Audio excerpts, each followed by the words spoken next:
Today we bring you the highly ornate Masterbilt Epiphone Excellente to determine is it muy excelente or just okay. Stick around.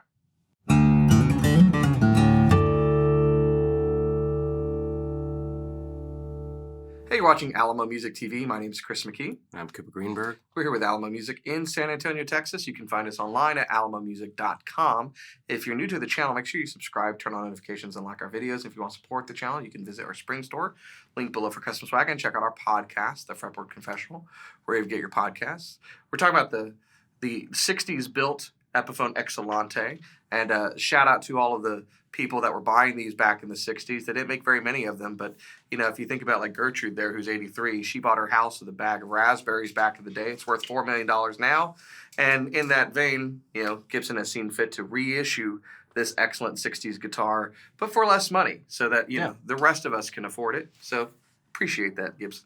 Yeah, I dig it. These came out sometime last year, I think, right? And we got a few in, and they sold pretty quickly, and it was one of those things where we didn't get a chance to make a video.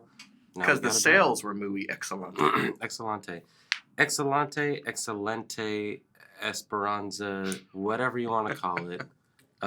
This guitar is cool, and it's a, you know, kind of like what we've been really digging from Gibson / Epiphone recently is the nicely made all solid wood, somewhat affordable acoustic guitars. Right. You know. Somewhat affordable, put in context, because it is a Masterbilt. That all solid wood spec comes with a price point over $1,000. So to put it in context, about $1,299. They make lower price guitars, but then you give up having all solid wood construction. And this is also part of the thing where Epiphone's been going back into their past and bringing out not just collaborations that they're doing with Gibson, where you get an Epiphone version of a Hummingbird or a J45 or J200, but these are models like the Texan that is specific to Epiphone. They have the Texan, they have the Frontier. The Excellente is part of that heritage. This was actually a very, as I alluded to earlier, produced in a very small number guitar in the early 60s and was extremely ornate, as you can see in the reissue version. It's got quite the pick guard. That's one of the largest single pick guards I've ever seen on a guitar. Very ordained. The bridge has a lot of ornamentation on it. The inlays, these cloud inlays, going up on the neck, and even the headstock, the shape of it, and that kind of big banner. You know what that reminds me of? There is a Guild, I want to call it, it's like the Guild Artist Award model. It was like an archtop. Do you know what I'm talking about? No. It was a classic archtop from back in the day, and it had like this plaque up there. Cool. And that inlay kind of reminds me of that. So it must have been a thing. It must have been a thing. Yeah, all solid wood on this as well. Spruce top, Ovencall back in size, which it's definitely a dark kind of finish on there. Looks like rosewood. Yeah, I think they've done kind of a rosewood filler and stain on it. But Ovencall is usually pretty dark and has sounds similar to rosewood, a little bit more mid-range than rosewood typically offers. Popular guitar in Taylor's lineup for many, many years on the 400 series. That was cool. Yeah. And then kind of a wild multi-ply neck action going on here. Maple and walnut, I believe, in what Epiphone Gibson calls a C shape. So specs on the neck for you. It's a C shape. I think it's kind of a chunky full C, you know, feeling. It's 25 plus, so it's like 25.439 inch scale length or something like that. But it's got a narrower nut, similar to guitars of the era. It's 43 millimeters, 1.69 something on there. And, you know, you can figure it out fractionally if you want to, but I didn't like fractions in school, so I'm not going to. Who did? Yeah, seriously. What's with all the fractions, people? Just go to a decimal. Go to decimal. And some nice vintage looking, what do they call those, waffle back? Waffle back Clouson style tuners. Very, very cool. It's a very cool guitar. You know, if there's a downside to it, I would say at $1,299 you don't get a gig bag, you don't get a case, but you get very, very cool looks with it, and you do have a pickup. It's got a Fishman Priestess system in it. Yeah, straight off the bat. Volume and tone in there. It's a nice guitar, and it's something that, you know, we've done a lot of very fancy pants things recently, and so as a good option for something somewhat affordable, it's not bad. Yeah, let's take a listen.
So there you have it. It's the Excellente musical stylings of Cooper Greenberg on the Epiphone Excellente. It's a cool looking guitar. It's got a lot of, I think, kind of country westernish vibes. Loretta Lynn. There you go. And it's got a pretty good sound to it. One of the things we've noticed is it's got quite a bit of weight. And I think that is owing mostly to the neck. Do you kind of feel that? Like there is a sturdiness, a thickness to this neck that when you're holding it, you can kind of feel where some of that weight is. It's not off balance, but when you pick it up, I think the weight is owed to that because, you know, Ovan calls it a dense wood, but it's not that dense. Yeah. And there's not a lot of, you know, thick bracing or anything inside the guitar. So you get pretty good resonance, and I think you get a really kind of sturdy built neck that's coming on this. Yeah. So $12.99. I wish I had a case or gig bag, but overall, what do you think? Excellente? I think it's pretty good. Right now I feel like the Epiphone inspired by Gibson acoustic stuff is coming into its own. Mm-hmm. Those have been really popular. I think the Masterbilt stuff, Texan, I like this more than the Texan. Yeah. I'll put that out there. And I think I like it more than the Frontier. Oh, there you go. Not the American built Frontier. I like it more than the American built Really? Frontier. No, Interesting. I'm sorry. It's like, what? No, I think they're making some cool stuff right now in a price point. You like it better than the Chris Stapleton Frontier True. with the double pick guards. Double pick guard. We did have somebody ask if we could get one of these with double pick guard, and I tried, and we were not able to. But now that I'm looking at it, that crosses over onto the top side, so it's like you'd have to make some cuts anyway. I wouldn't do it.